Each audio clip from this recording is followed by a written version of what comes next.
Hello, my name is Rowan. Thanks for stopping by this page. I want to welcome you to the New Zealand Work to Residence Visa Long-Term Skill Shortage Guide page, where you can find all the information that you need to know to make a correct and complete Work to Residence Visa long-term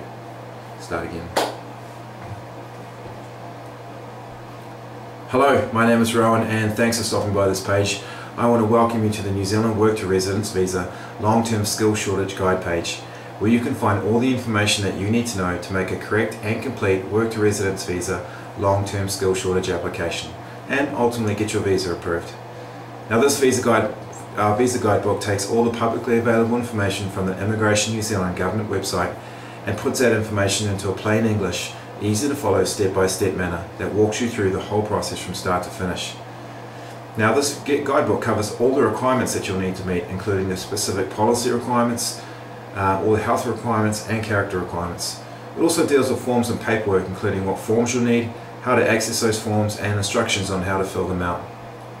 And finally, it also deals with all the questions that you'll no doubt have going through your visa application process, including which is the correct visa office to apply at, how long a decision will take, how much the visa application will cost in total, among many other FAQs that are covered in this guide.